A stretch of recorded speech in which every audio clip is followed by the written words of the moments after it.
queridos amigos, sejam bem-vindos ao canal Videira Espírita. Meu nome é Cristina Brito e este é o programa Projeto 15 Minutos, o Livro dos Espíritos. Aqui, diariamente, estudamos a primeira obra da codificação espírita, realizada por Allan Kardec, o Livro dos Espíritos. Estamos atualmente no livro 2º desta obra, que trata do mundo espiritual, ou mundo dos espíritos. É composto por 11 capítulos, nós estamos no capítulo 10, Missões e Ocupações dos Espíritos, e hoje vamos começar pela questão 580, quando Allan Kardec pergunta aos espíritos superiores. O espírito que encarna para desempenhar uma missão tem o mesmo receio de outro que reencarna para realizar uma provação? Tem que saber o que é missão e o que é provação. Missão é algo que eu venho fazer para ajudar a humanidade. Prova é o que eu venho fazer para conferir se eu estou avançando ou não estou avançando. Então, se eu venho fazer algo para ajudar a humanidade, que eu já tenho experiência naquilo, eu sou espírito bom, já trago muita bagagem, eu vou ter receio, como tem um espírito que está chegando para conferir a sua consciência, através do uso do livre-arbítrio, se está indo à frente ou não, se está progredindo ou não. Não é? Como o aluno e o professor. O aluno ainda tem receios, o professor já sabe, não é? Não há receio como no aluno. 581. Assim, eu disse a resposta? Não sei, mas vou dizer exatamente isso. Não, ele tem experiência. O espírito que vem para a missão não sente o mesmo receio do que aquele que vem para executar uma prova.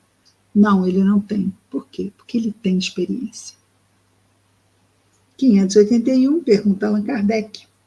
Os homens que servem de faróis ao gênero humano, os missionários, que se iluminam com seu gênio, ou seja, nós nos iluminamos com o gênio desses espíritos que reencarnam, não é, para trazer essas luzes para a humanidade, certamente têm uma missão, esses espíritos, não é, que reencarnam com essas tarefas voltadas para a humanidade. Entre eles, porém, há os que enganam, os que se enganam, estão se enganando, e que ao lado de grandes verdades propagam grandes erros. Como se deve considerar a missão desses homens? Como falseadas por eles próprios. Estão abaixo da tarefa que se propuseram executar. Porque às vezes o que acontece? Nós temos uma tarefa até o 3º degrau. Devemos executar essa tarefa, temos condições. Mas aí começamos a executar e achamos que damos conta de ir até o 5º degrau. Vamos até o 3º, dá tudo certo. O 4º e o 5º degrau só dá errado. É o que ele diz aqui, os espíritos. Como falseadas essas missões por eles próprios. Estão abaixo da tarefa que se propuseram executar. No entanto, é preciso levar em conta as circunstâncias. Os homens de gênio têm que falar de acordo com as épocas em que vivem. Assim, um ensinamento que pareceu errôneo ou pueril numa época adiantada, ou seja, hoje nós avaliamos alguma coisa que foi criada ou foi inventada, foi trazida até nós no século XVI, 1500 alguma coisa, achamos que isso aí metade está certo, metade não. Mas lá, para o que se conhecia, estava tudo muito certo. É que depois nós vamos descobrindo outras coisas. Mas para que então trazer aquilo? Mas aquilo muitas vezes é um empurrão na criatividade humana. Ali vai se aprimorando. É uma ideia que não está bem acabada, que está mesmo equivocada, mas muitos outros virão e trabalharão aquela ideia, e a partir dela terão outras, e vão desatando esses nós. Então, essa questão do contexto é uma questão relevante. É preciso levar em conta as circunstâncias. Os homens de gênio têm que falar de acordo com as épocas em que vivem. Assim, um ensinamento que pareceu errôneo numa época, ou pueril, né, assim, infantil, assim, precário, numa época futura, lá quando foi criado, quando foi concebido, né, pode ter sido suficiente para o século em que foi divulgado, em que foi concebido. Tranquilo? Qualquer dúvida, comentário, fiquem à vontade de fazer no chat, ok? 582. Pode-se considerar a paternidade como missão? Olha que isso aqui é muito importante. Sem dúvida, é uma missão. E aqui é claro, não é? Paternidade, maternidade, mesma coisa. Pode-se considerar a paternidade como missão? Sem dúvida, é uma missão. E, ao mesmo tempo, é um dever muito grande e que envolve, mais do que o homem pensa, a sua responsabilidade quanto ao futuro. Deus colocou o filho sob a tutela dos pais, a fim de que estes o dirijam pelo caminho do bem, e lhes facilitou a tarefa, dando à criança uma organização frágil e delicada que a torna acessível a todas as impressões. E também impressiona o instinto dos pais, porque vem pequenininha, não tem dentinhos, não é? Então, não fala, tão frágil, tão necessitada de tudo, porque não pode fazer absolutamente nada por ela mesma. Ela, por ela mesma, vai morrer se não tiver alguém que a ajude em tudo, em 100%. A única coisa que ela faz sozinha é respirar, o que já é muito importante. Continuando aqui. Deus colocou o filho sob a tutela dos pais, a fim de que estes, os pais, o dirijam, o filho, pelo caminho do bem. E lhes facilitou a tarefa dos pais, dando à criança uma organização frágil e delicada, que torna essa criança acessível a todas as impressões. Os pais não têm que lutar tentando passar os valores à criança de pouca idade. Imagina se ela já fosse grandona, tivesse já aquela marra do adulto, aí não ia dar, né? Mas não. Tudo é frágil na criança, até mesmo o psiquismo.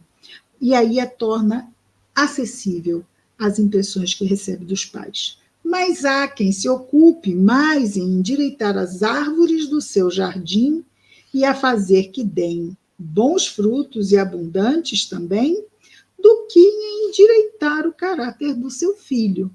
Olha isso, lá no meio do século XIX já tinha isso. Se este vier a sucumbir por culpa dos pais, por responsabilidade dos pais, sofrerão os genitores, seus pais, as consequências dessa queda. Então, se um adulto vai para o mau caminho, porque o pai não ajudou aquela criança no caminho do bem que deveria seguir, está assumindo responsabilidade também pelo erro dos seus filhos.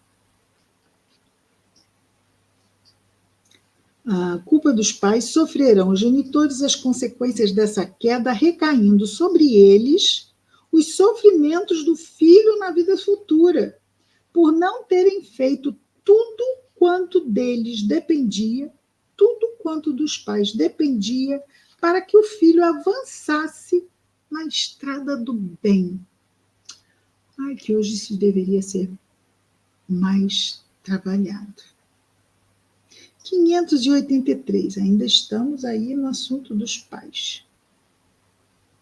Os pais são responsáveis pelo transviamento de um filho que envereda pela senda do mal, apesar dos cuidados que lhe dispensaram. Então, veja, na questão 582, paternidade e a maternidade são missões, mas se houver uma falha dos pais nesse passar de valor, nesses cuidados que necessita a criança para que se torne um adulto de bem, vai lá se responsabilizar por não ter feito bem a sua missão.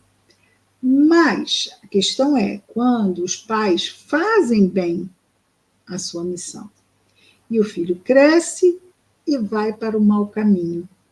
A pergunta: os pais são responsáveis pelo transviamento de um filho que envereda pela senda do mal, apesar dos cuidados que lhe dispensaram? Resposta: não, não. Mas quantos jovens piores, olha aí, invertendo aqui, mas quanto piores forem as propensões do filho, tanto mais pesada é a tarefa e tanto maior o mérito dos pais se conseguirem desviá-lo do mau caminho. Então, muitas vezes, os pais recebem espíritos mais endurecidos. Se conseguem, pelo menos, suavizar um pouco, há mérito nisso. Então, de todo, o filho não consegue seguir o bom caminho, mas já não segue mais o caminho do crime.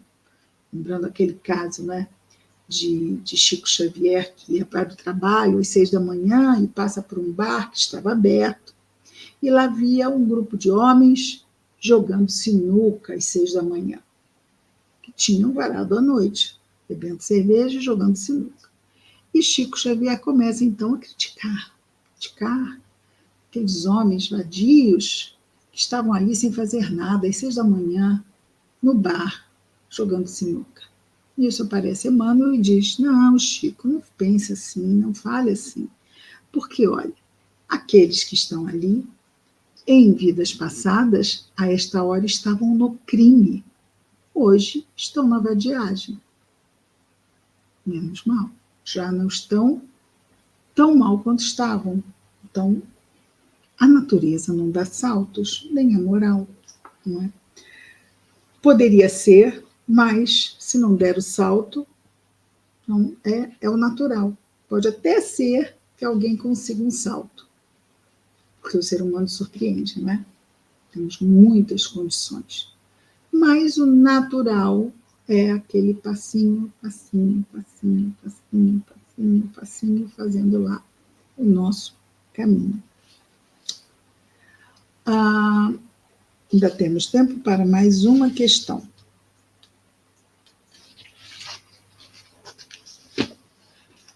(583A). Se um filho se torna homem de bem, a despeito da negligência ou dos maus exemplos de seus pais, tiram estes algum proveito disto? Então, veio o espírito, conseguiu ser uma pessoa de bem, embora os pais não tenham feito nada para isso.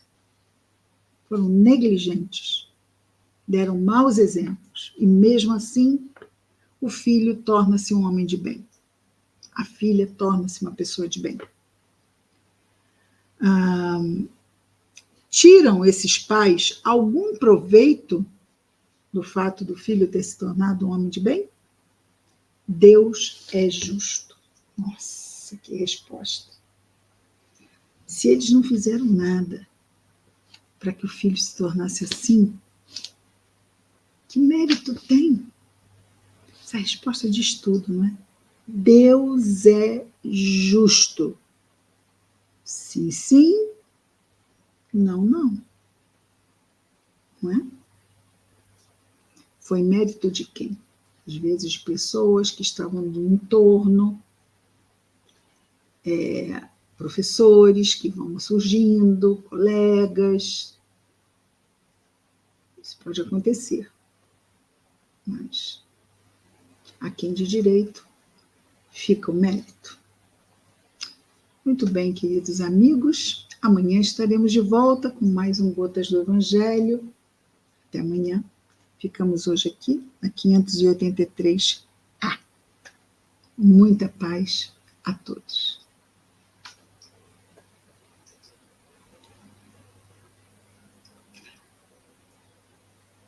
Projeto 15 Minutos, o Livro dos Espíritos. Eu disse Gotas do Evangelho. Se eu disse, esqueça. Projeto 15 Minutos, o Livro dos Espíritos. Até amanhã.